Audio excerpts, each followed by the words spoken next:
और morning prime में बड़ी खबर, कांग्रेस नेता राहुल गांधी आज लोकसभा चुनाव के लिए वायनाड से अपना नॉमिनेशन दाखिल करने वाले हैं। केरल के वायनाड से राहुल गांधी दोबारा चुनाव लड़ रहे हैं। इससे पहले सांसद थे, वहां से नामांकन से पहले निर्वाचन क्षेत्र में एक रोड शो में भी हिस्सा लेने वाले हैं राहुल गांधी। आज शाम तक वापस दिल्ली लौटेंगे। सुबह करीब 11 बजे यानी अब से कुछ देर बाद राहुल गांधी वायनाड पहुंचने वाले हैं। उसके बाद कलेपेट्टा के न्यू बस स्टैंड से चंद्रगिरी ऑडिटोरियम तक एक रोड शो करेंगे राहुल गांधी और 12 से 1 बजे के बीच दोपहर में नामांकन दाखिल करेंगे। राहुल गांधी के नामांकन के दौरान उनकी बहन प्रियंका गांधी भी साथ में रहेंगी। साथ ही साथ कांग्रेस के दिग्गज नेता भी राहुल गांधी के नॉमिनेशन के वक्त वायनाड में राहुल गांधी के साथ मौजूद रहेंगे। तो बड़ी खबर आपको बता दें, केरल के वायनाड सीट से नामांकन दाखिल करेंगे। दोबारा चुनाव लड़ेंगे राहुल गांधी वायनाड से, तो इसके लिए आज नामांकन दाखिल करेंगे। उनकी बहन प्रियंका गांधी भी उनके साथ मौजूद रहेंगी। साथ ही साथ कांग्रेस के कई और लीडर्स भी राहुल गांधी के साथ मौजूद रहने वाले हैं। लेकिन इस बार वायनाड का मुकाबला राहुल गांधी के लिए आसान होने वाला नहीं है। इस चुनाव में राहुल गांधी के खिलाफ सीपीआई के महासचिव डी राजा की पत्नी एनी राजा उनके खिलाफ खड़ी हुई हैं। बीजेपी से राहुल के खिलाफ बीजेपी के प्रदेश अध्यक्ष के सुरेंद्रन भी चुनावी मैदान में होंगे। ये तीनों ही कद्दावर नेता हैं, इसलिए ऐसा माना जा रहा है कि इस सीट पर इस बार यानी वायनाड की सीट पर कड़ा मुकाबला देखने को मिलेगा। राहुल गांधी इस सीट से मौजूदा सांसद हैं यानी मेंबर ऑफ पार्लियामेंट है वायनाड केरल की सीट से ही। और आज राहुल गांधी वायनाड सीट से नामांकन दाखिल कर रहे हैं। राहुल गांधी के नामांकन से पहले बीजेपी कैंडिडेट के सुरेंद्रन ने राहुल गांधी पर निशाना साधा और चुनाव में बीजेपी के जीतने का दावा भी कर दिया। सुरेंद्रन जी, राहुल गांधी कह रहे हैं दूसरी बार भी जीतेंगे, उनकी पार्टी कह रही है। नहीं, I would like to ask Rahul Gandhi ji, what is आपने जो सेकुलरिज्म के बारे में बड़ा बड़ा भाषण दे रहा हो ना, आपका सेकुलरिज्म में वन साइडेड है। आप क्यों अयोध्या में जा रहे हैं? Are you ready to go and have a darshan in Ayodhya Ram temple before the Wayanad elections? Why no 5 lakh से ज़्यादा 6 लाख से ज़्यादा राम भक्त है वायनाड में। क्या आप अयोध्या में नहीं जा रहे हैं? ये मेरा क्वेश्चन है ना।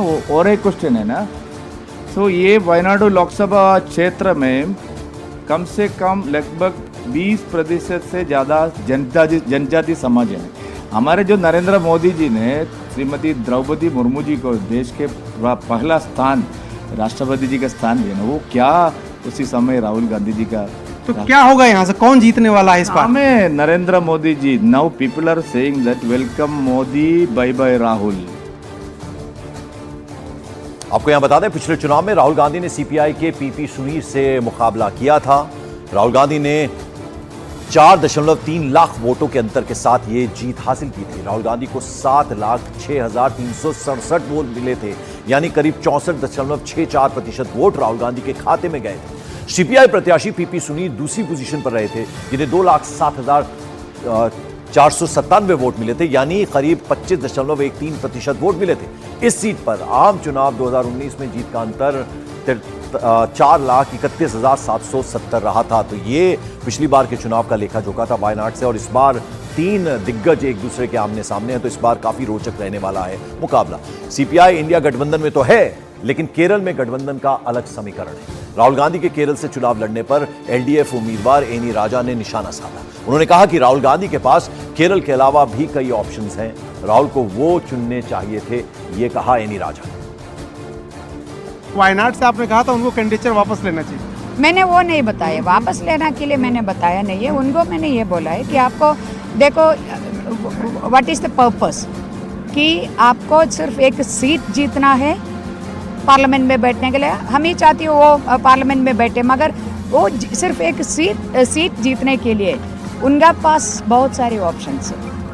तेलंगाना है, उधर हम वामपंथी पार्टियाँ भी उनके साथ है उधर। और ये भी आपको देखना है, पूरी जो असेंबली इलेक्शंस अभी हाल ही में हुआ था, उसमें एक ही जगह पे वामपंथी के साथ समझौता था, वो तेलंगाना में था, उधर कांग्रेस ने जीता। बाकी कोई जगह पे नहीं था, हर जगह पे कांग्रेस हारा है। तो हमें उनको बोले आपको सिर्फ एक सीट जीतना है, तो और तेलंगाना में हो सकती है। तेलंगाना के पार्टी उनको रिक्वेस्ट कर रहे, नहीं जा रहे।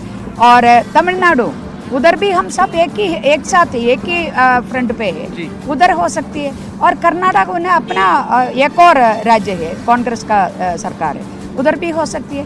तो वो तीनों राज्य को छोड़कर अपना जो अपना राज्य को छोड़कर, ये केरल में आने का मतलब क्या है? और आपको बता दें, केरल के वायनाड में दूसरे चरण में मतदान होना है 26 अप्रैल 26 अप्रैल को इस सीट पर वोट डाले जाएंगे। वायनाड लोकसभा सीट पर 2019 लोकसभा चुनाव के आंकड़ों के अनुसार यहां कुल मतदाता 13,59,679 है।